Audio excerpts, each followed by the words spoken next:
नमस्ते बच्चों। विषय संस्कृत, कक्षा अष्टमी, षष्ठः पाठः मधुरानि वचनानि। षष्ठः पाठः पाठ नंबर 6। मधुरानि मधुर, सुंदर, मीठे, वचनानि वचन। मधुरानि वचनानि दोनों ही शब्द बहुवचन के शब्द है और उसका हिंदी अर्थ होता है मधुर वचन, मीठे बोल और हितकारी वचन। इस पाठ के माध्यम से जो कुछ प्रसिद्ध श्लोक है उनके अंश दिए गए हैं, जिसको हम सूक्ति भी कहते हैं। तो पाठ में सूक्ति के माध्यम से हमें सुंदर वचन या मीठे बोल बोलने के लिए प्रेरित किया जा रहा है। जब हम किसी से बात करते हैं तो हमारी बात को अच्छी तरह से सुने, समझे और हमारी भाषा मधुर होनी चाहिए। इसके लिए कुछ सूक्तियां दी गई है।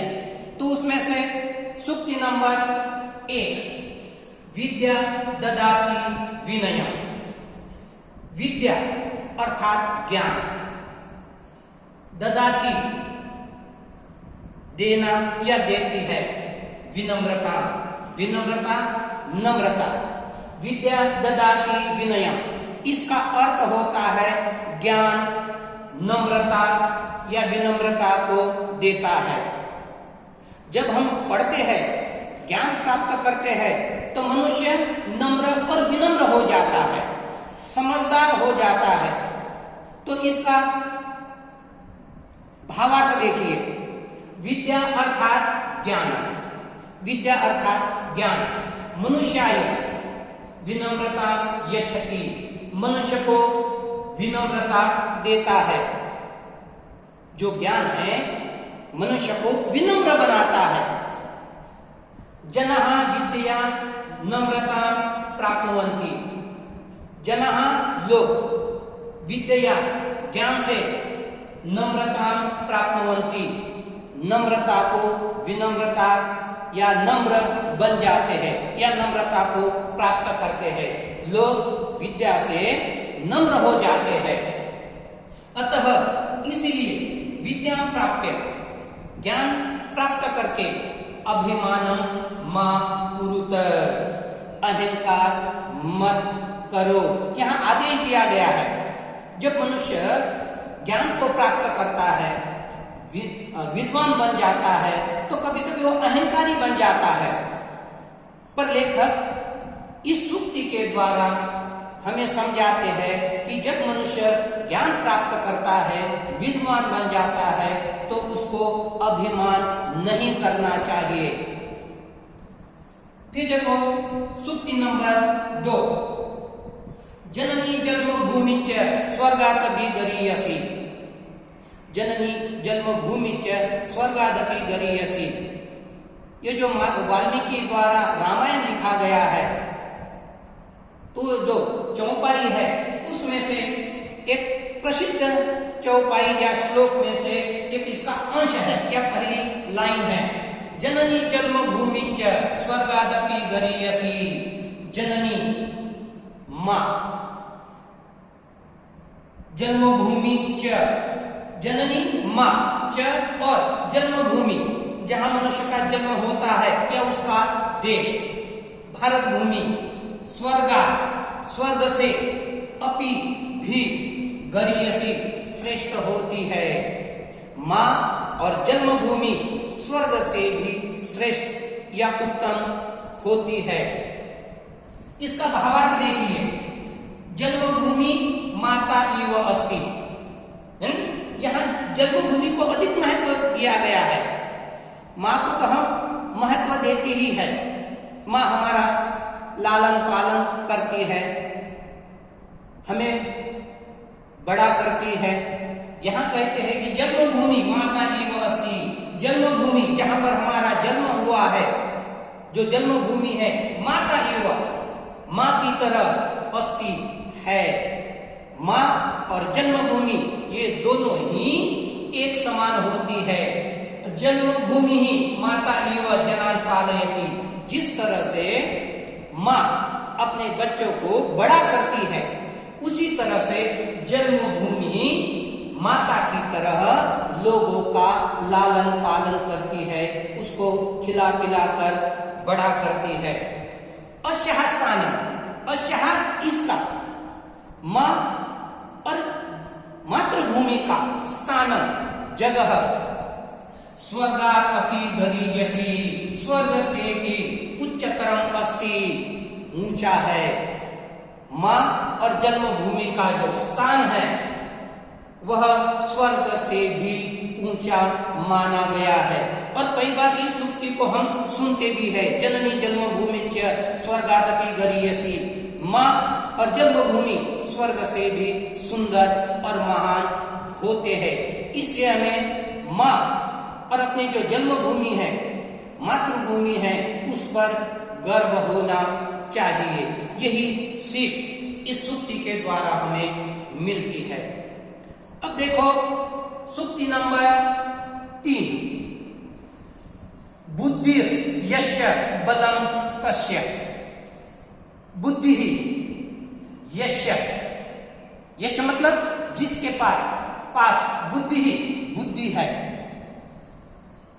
तस्य वही बलम बलवान है, जिसके पास बुद्धि है वही वास्तव में बलवान है। अगर कोई हम हट्टे कट्टे आदमी को देखे, हम सोचते हैं अरे कितना ताकतवर है, बलवान है, पहलवान है, पर जो बुद्धिमान व्यक्ति होता है वो सबसे ताकतवर माना जाता है। हाथी ताकतवर होता है, मनुष्य से 200 गुना ज्यादा हाथी में ताकत या बल है, तो भी मनुष्य अपनी बुद्धि के द्वारा उसको पकड़कर मन चाहे काम करवा सकता है, उसको पकड़ता है और जो हाथी बलवान है उससे भी काम करवाता है। मनुष्य बुद्धि के द्वारा ही बलवान माना गया है। उसका भावार्थ, बुद्धि ही एव मनुष्यस्य वास्तविकं बलम अस्ति, बुद्धि ही मति ही, बुद्धि एव ही मनुष्यस्य, मनुष्य का वास्तविकम असल में या वास्तव में बलम अस्ति, ताकत है। बुद्धि ही मनुष्य का वास्तविक बल है, वास्तविक शक्ति है। कई बार हम सोचते हैं कि मनुष्य के अंदर अगर ताकत हो वही उसका बल है या वह शक्ति युक्त माना जाता है।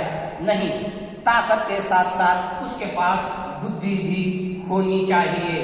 बुद्धि ही मनुष्य का वास्तविक बल है। बुद्धि यहाँ एवं, बुद्धि यहाँ बुद्धि से, एवं ही मनुष्य शक्ति प्राप्त होती। अगर मनुष्य कमजोर है, अगर वो बुद्धिमान है, तो वो बुद्धि के द्वारा शक्ति को प्राप्त कर सकता है। हर रोज व्यायाम करेगा, योगा करेगा, पौष्टिक भोजन करेगा, तो धीरे धीरे शक्ति को प्राप्त हो जाएगा, तंदुरुस्त हो जाएगा। अतः इसलिए यह बुद्धिमान अस्ति, जो बुद्धिमान है, सह एवं वह ही वस्तुतः शक्ति युक्त अस्ति, वही ताकतवर या शक्ति से युक्त होता है। कहने का अर्थ यही है कि जिसके पास बुद्धि होती है वही असल में या वास्तव में शक्ति युक्त होता है। तो इस तृतीय सूक्ति के द्वारा हमें शिक्षा मिलती है कि मनुष्य का वास्तविक बल उसकी बुद्धि ही होती है। सूक्ति नंबर 4, सर्वस्य लोचनम शास्त्रम, सर्वस्य सभी की, लोचनम आंख, शास्त्र, शास्त्र में या ग्रंथों में लिखा हुआ ज्ञान होता है। सबकी आंख ज्ञान होता है। शास्त्र मतलब शास्त्र में लिखी ज्ञान। हम सोचते हैं कि मनुष्य की जो आंख है, जो हमें दिखाई देते हैं नेत्र, आंख, यही है। पर समझदार और विद्वान लोग कहते हैं कि सबकी जो आंख है वह उसके नेत्र होते हैं। मनुष्य ज्ञान के द्वारा परख कर, है ना, फिर देखता है। कहने का अर्थ है कि मनुष्य को पढ़ा लिखा होना चाहिए और कोई चीज देखे तो अपने ज्ञान शक्ति का भी या ज्ञान चक्षु का भी प्रयोग करता है। तब ये सुक्ति बना, शायद सुक्ति बनाई गई होगी कि सर्वस्य लोचनम शास्त्रम, मनुष्य की वास्तविक आंख ज्ञान या शास्त्र में लिखित बातें होती है। अब देखेंगे उसका भावार्थ। फिर कहते हैं शास्त्र नाम ज्ञानम, पुस्तकों का, शास्त्रों का, ग्रंथों का ज्ञान एवं ही मनुष्य वास्तविकम नेत्रम अस्ति, मनुष्य की असली आंख है। शास्त्रों में लिखित जो ज्ञान है, ज्ञान ही मनुष्य का वास्तविक आंख होती है। फिर कहते हैं ज्ञान शक्त्या एवं मनुष्य कार्याणि सिद्धन्ति, ज्ञान शक्त्या बुद्धि के द्वारा या ज्ञान के द्वारा ही मानवस्य कार्याणि सिद्धन्ति, मनुष्य के सभी काम पूरे होते हैं। अगर ज्ञान नहीं है तो बहुत सारे काम उसके अधूरे रह जाएंगे। अगर उसको बुद्धिमान के साथ साथ अगर ज्ञानवान है तो ज्ञान से ही उसके सभी काम पूर्ण होते हैं, सिद्ध होते हैं। अतः इसलिए शास्त्र नाम ज्ञानम प्राप्तुम, इसलिए शास्त्रों का ज्ञान प्राप्त करने के लिए सदैव तत्परः भवेयुः, ज्ञान प्राप्त करने के लिए हमेशा मनुष्य को तत्पर तैयार रहना चाहिए। अगर मनुष्य के पास ज्ञान है तो उसके सभी काम पूरे हो जाते हैं। और जब मनुष्य विद्वान होता है तो सभी लोग उसकी अच्छी अच्छी बातें सुनते हैं। इसलिए इस सूक्ति के द्वारा लेखक कहना चाहते हैं कि मनुष्य को ज्ञान प्राप्त करने के लिए, विद्या प्राप्त करने के लिए हमेशा ही तैयार रहना चाहिए। यही सीख है ना, सूक्ति नंबर 4 से हमें शिक्षा मिलती है। तो इसी तरह से और भी सूक्तियां हैं जो मनुष्य के जीवन उपयोगी है। ऐसे सूक्तियों का हमें अध्ययन करना चाहिए, उसे सीख या शिक्षा प्राप्त करनी चाहिए। तो इस तरह से मैं जितने भी ज्यादा हमें सूक्तियां मिलती है तो उसका वाचन करना चाहिए, उन सूक्तियों को पढ़ना चाहिए, समझना चाहिए, तब हमारा जीवन सफल होता है। धन्यवाद।